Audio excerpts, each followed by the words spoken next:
بسم اللہ الرحمن الرحیم۔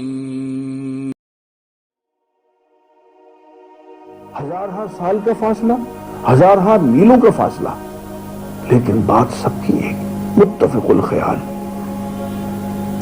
پتہ چلتا ہے کہ ان سب کو ایک ہی ذات میں بھیجا ہے، اور پھر جو کہتے ہیں اس کو کر کے دکھا دیتے ہیں۔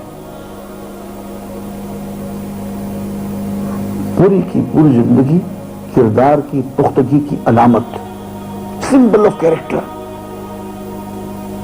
اور پھر مزے کی بات یہ ہے کہ دنیا میں آپ کہیں بھی چلے جائیے، اس لیے کہ دنیا کا کوئی خطہ ایسا نہیں ہے جہاں کوئی نہ کوئی نبی نہ آیا ہو۔ وَإِن مِّن أُمَّةٍ إِلَّا خَلَا فِيهَا نَذِيرٌ۔ کوئی بھی امت، کوئی بھی قوم ایسی نہیں آئی جس میں اللہ نے اپنا نبی ڈرانے والا نہ بھیجا ہو۔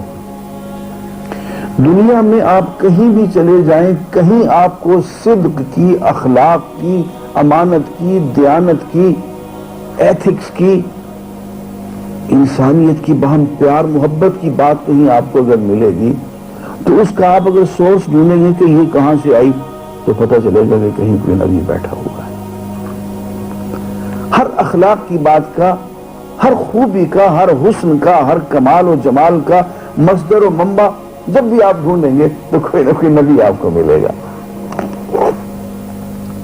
تو عزیزان گرامی، پتہ یہ چلا کہ انسان اپنی عقل کے بھروسے پہ، حواس خمسہ کے بھروسے پہ،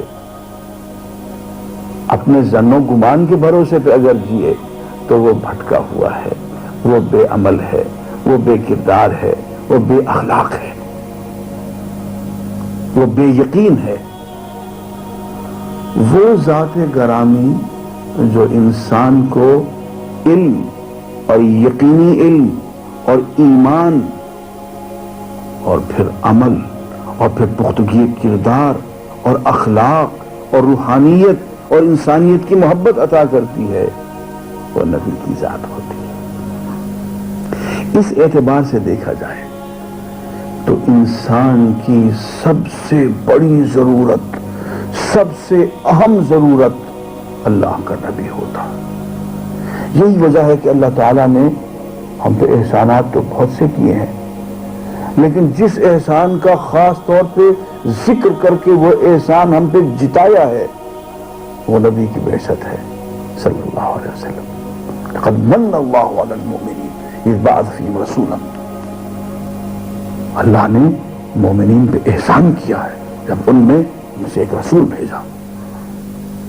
تو رسول کی بعثت اللہ کا بہت بڑا احسان ہوتی ہے، اس لیے کہ رسول کے راستے سے انسان اللہ سے واصل ہو جاتا ہے، اللہ سے ہم کلام ہو جاتا ہے، اللہ کے پیغام کو، تعلیم کو، نامہ کو وصول کرتا ہے، قبول کرتا ہے، اپناتا ہے، اس پہ عمل کرتا ہے۔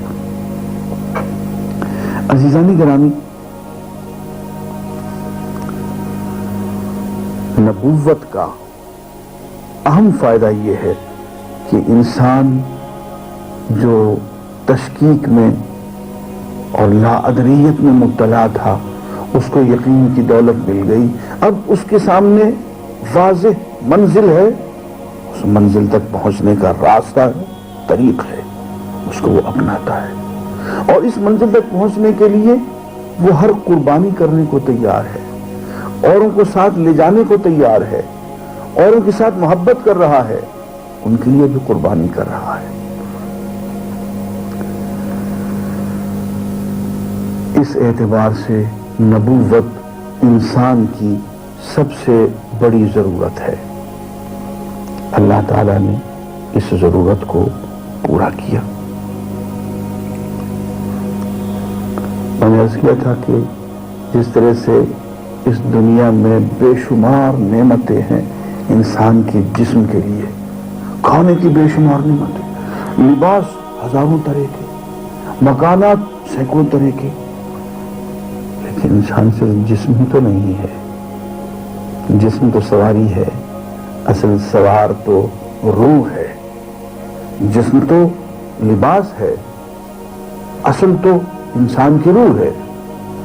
تو وہ ذات جس نے جسمانی نعمتیں بے حد و حساب بنائی، تو کیا روحانی نعمتوں کو سمجھانے اور سجھانے کے لیے اس نے کوئی بندوبست نہیں کیا ہوگا؟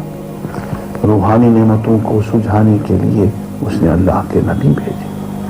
مسند احمد میں ایک حدیث ہے جس میں یہ ارشاد ہے کہ حضور اکرم صلی اللہ علیہ وسلم نے ارشاد فرمایا کہ اللہ تعالیٰ نے اس دنیا میں العلی العظیم